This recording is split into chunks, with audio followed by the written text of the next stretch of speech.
Shoutout mga kalingap, kamusta tayong lahat? Kung saan bansa tayo naroon ngayon, kamusta tayo mga kalingap? Ngayong araw mga kalingap, pag-usapan natin yung mga tungkol sa live selling ng Etsy sa Velvet Box. Kita natin doon na mayroon na nagbigay ng flowers, cake, galing sa mga Etsy supporters. Nakakatawa talaga ng Etsy. Di talaga nakakalimot si Etsy. Nakakainis dito yung buzzer. Nakakainis. Yun ang pag-uusapan natin mga kalingap, ang buzzer ngayon dito sa live selling ng Velvet Box. Nakakainis talaga. Hindi naman nila kilala si Bensi. Bakit sila nagsasalita ng ganun? Nakakainis. Grabe. Pero bago dyan natin pag-usapan, pasalamatan muna natin ang ama ng Kalingap, Balsons Matubang, Ate Edna Vlog, Kalingap Rab, Kalingap Ido, Jaktapya Matubang, charity vloggers sa buong mundo na tumutulong sa ating kababaeng mahirap. At nandiyan din po ang reactors natin, mga keyboys, supportaran natin mga Kalingap, mga Kalingap partners, Kalingap team. At shout out sa aking grupo sa KSSG, supportaran natin mga Kalingap. At ang inyong lingkod sa araw na ito, Mildred Hagisan Official, second channel, Jasmine 05 channel. Kung hindi ka pa nakasubscribe mga kalinga, please click the notification bell para updated ka sa aking mga video na ina-upload. Pasupport mga kalingap. At ito na, ipanood ko na sa inyo ang video para alam nyo din kung ano talaga, no. Tara na mga kalingap, samahan nyo ako. 1, 2, 3, go! 1, 2, 3, go! Ayan, may delivery. Galing Shopee. May delivery po.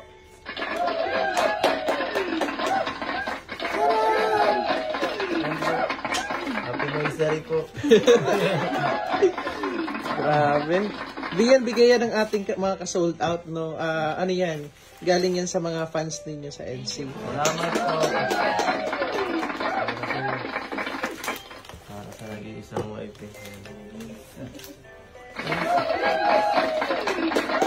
Ano yun? Ito pa may cake pa na yun. Baka may nakasulat din. Baka merong ano yan?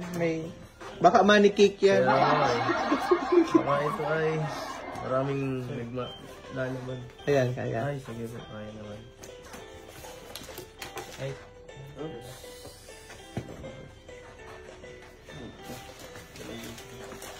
Ay, mali. Ay, hindi. Wala pa nakasulat. Ayun. Yan po. Wow. May bulaklak. Salamat po, and thank you. Thank you po. Oh my God. Wow! Salamat po sa mga nagbigay ito. Sa nagbigay, thank you so much. Maagang pumansari. Birthday? Happy birthday sa ito. So, ayun mga kalingap, napanood na naman ng new video, no, na mayroon nagbigay ng cake at saka flowers sa mga galing sa Etsy supporters, no.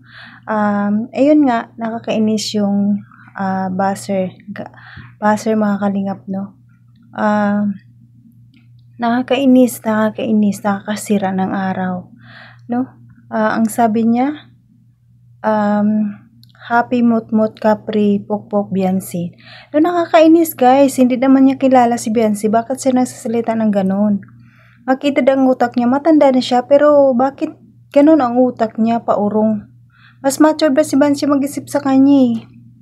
Nakakainis, nakita mo ba si Biansi nagpukpok? 2 taon na ngayong Etsy, hindi ko pa nakita niya numayakap kay Ido yan eh. Nakita mo ba? Alam mo ba ang ibig sabihin ng pukpok? Hoy, tandaan ka sa pananalita mo. Nakita ko yung picture mo, matanda ka na. Saan ang isip mo, paurong? Grabe ka talaga. Sabihan mo pa si Bensi na pukpok. Happy Mutmut Capri Pukpok Bensi. Nakakainis ka. Nakakainis lang mga kalingap, no? Ang tanda na niya. Bakit na ganun ang sasabihin niya paurong? Di niya man naman nakita, kahit nga, hindi ko nga nakita yan nakaakbay yan kay Kalingap Ido. May payakap-yakap kay Kalingap Ido. Hindi ko nga nakita yan eh. Hanggang nang yan sa paganyan si Bansi paano? Hindi ko nga nakita yan talagang nag-akbay o nakahawak kung saan, nakayakap. Hindi ko pa yan nakita si Bansi na ganun. Ang tino-tino ng Biansi namin, ginaganyan mo, sabihan mo na pukpuk. How dare you? Ang tanda-tanda mo na. Manood ka sa upload ni Kalinga ni Kuya Bal para matuha-tauhan ka. Baser ka, no? Nandun sa upload ni Kuya Bal yung picture niya eh. Ang tanda na. Inggit siguro kay Biansi kasi naka-Biansi ng lahat. Ang bahay, magandang bahay. Maganda pa siya, mabait. At maraming blessing na dumadating sa kanya. Ano, naiinggit ka sa mga tinatamasan ni Biansi ngayon? Naging successful si Biansi sa buhay, dapat masaya ka nga eh. Isang labandera na naging successful sa buhay. Gayahin mo kami. Masaya kami para sa kanya. Wala naman kami nakitang mali sa kanya. No? Kasi kung kami manonood, talagang love mo ang isang tao, hindi ka mag-isip ng kung ano no. Pero ikaw, siguro, nanonood ka, pero ibang nasa isip mo. Nasa isip mo siguro inggit. Grabing inggit mo siguro kay Biansi. Baka yung trabaho nung kabataan ka pa, pukpok ka, kaya binabalik mo kay Biansi. No? Ay, nako Baser. Matauhan ka na sana. Hindi ka naging masaya sa EDSI. Naging masaya kami, sana masaya ka. Masaya ka sa paninira ng tao. Bakit ang Baser hindi maiwasan talaga, no? Mabait ka man o hindi. Bakit may Baser? Ano kayang nasa utak nila? Ako ni minsan nanonood ako sa mga sa ibang video pero wala akong may comment. Kasi natutuwa ako sa pinanood ko. Wala akong masama sa pinapanood ko. Kasi think positive ako palagi. Hindi ako nag-iisip ng masama. Eh bakit si ganito? Bakit si ganyan? Ganon siya. Hindi ako ganyan. Sana ganon din ang utak niyo mga kalingap, mga Baser. Hindi ka masaya sa tinatamasan ni Biansi ngayon. Naging successful. Labandera naging successful sa buhay. At napakaganda. Sana magiging saya ka sa paninira mo. Hindi ako asang-ayon sa sinasabi mo na pokpok Biansi. Masama talaga sa akin yun. Masama talagang loob ko. Kanina pa ako nang gigigil. Habang ako nanonood sa Velvet Box, may nababasa akong gano'n na iinis ako. Hindi lang ako makapag-reaction agad kasi busy. May trabaho din tayo. Pero nabasa ko tong comment mo, nakakasar ka. Nakakasar.